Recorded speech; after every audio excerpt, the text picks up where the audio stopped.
దసరా శరన్నవరాత్రి శుభాకాంక్షలు. మనకు అమ్మవారు అనగానే మొదటగా గుర్తొచ్చేది ఇంద్రకీలాద్రి. మరి కృష్ణా నది ఒడ్డున ఉండేటటువంటి ఇంద్రకీలాద్రి అనేటటువంటి కొండ మీద వెలసినటువంటి కనకదుర్గ అమ్మవారు మనకు విశేషంగా గుర్తుకొస్తూ ఉంటారు. మరి మాటల్లో చెప్పలేనటువంటి మహిమాన్వితమైనటువంటి శక్తి ఉంటుంది అమ్మవారికి.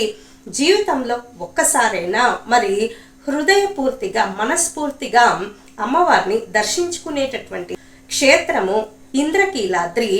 ఇది సరిగ్గా కృష్ణా నది ఒడ్డున ఇక కీలుడు అనేటటువంటి ఒక యక్షుడు మరి అమ్మవారి గురించి ఘోరమైన తపస్సు చేసినప్పుడు ఆయన తపస్సుకు మెచ్చినటువంటి దుర్గా అమ్మవారు ఏం వరం కావాలో కోరుకో అని అడిగినప్పుడు ఎప్పుడు నీవు నాకు సమీపంలో మరి నివసించాలి, నా దగ్గరే ఉండాలి అని కోరిక కోరాడంట యక్షుడు అయినటువంటి ఈ కీలుడు. ఆయన తపస్సుకు మెచ్చినటువంటి నవదుర్గ అమ్మవారు ఇంద్రుడి సలహా మేరకు కీలుడు అనేటటువంటి యక్షుడు చేసినటువంటి తపస్సు కారణంగా ఇంద్రకీల అద్రి, అద్రి అంటే కొండ, ఇంద్రకీలాద్రిగా మనకు ప్రసిద్ధికెక్కింది. ఇంద్రకీలాద్రి ఇక తెలియని వారంటూ ఎవరు ఉండరు. సత్సంతానానికి, పుత్ర పౌత్రాదులకు, అష్టైశ్వర్యాలకు, వాగ్ధాటికి ఇక ఎనలేనటువంటి పేరు. అందరూ కూడా తప్పకుండా అమ్మవారిని దర్శించేటటువంటి ప్రయత్నం చేయండి.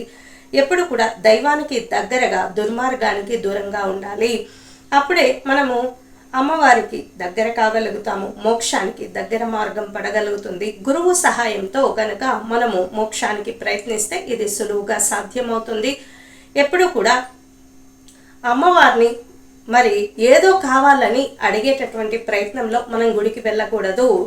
అమ్మని చూడడం కోసము, అమ్మతో మాట్లాడడం కోసము, అమ్మతో నవ్వడం కోసం, అమ్మతోటి ప్రేమగా పలకరించడానికి అమ్మ నువ్వెలా ఉన్నావని మన కన్నతల్లిని ఎలా అడుగుతామో మరి అమ్మలగన్న అమ్మ ముగ్గురమ్మల మూలపుటమ్మను మనం కోరేదేముంది, మనకేం కావాలో మనమందరము ఆమె బిడ్డలమే.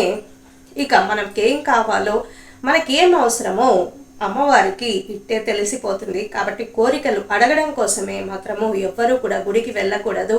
కేవలము దైవంతో మాట్లాడటానికి ఇంట్లో కూడా మాట్లాడుకోవచ్చు కదా. దైవంతో అంటే ఇంట్లో కూడా చదువుకోవచ్చుగా, బడికే ఎందుకు వెళ్ళాలి?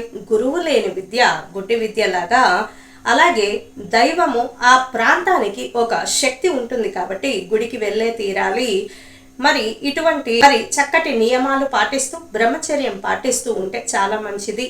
ఈ 10 రోజుల నియమం కూడా బ్రహ్మచర్యం పాటిస్తూ మితాహారం తింటూ దూషణలకి దూరంగా దైవత్వానికి దగ్గరగా ఉంటే అమ్మవారి కృపకు త్వరితగతిన పాత్రులు కాగలుగుతామని మరొకసారి తెలియజేస్తూ అందరికీ దసరా శరన్నవరాత్రుల్లో శుభాకాంక్షలు. లోక సమస్త సుఖినో భవంతు, సర్వే జనా సుఖినో భవంతు. స్వస్తి.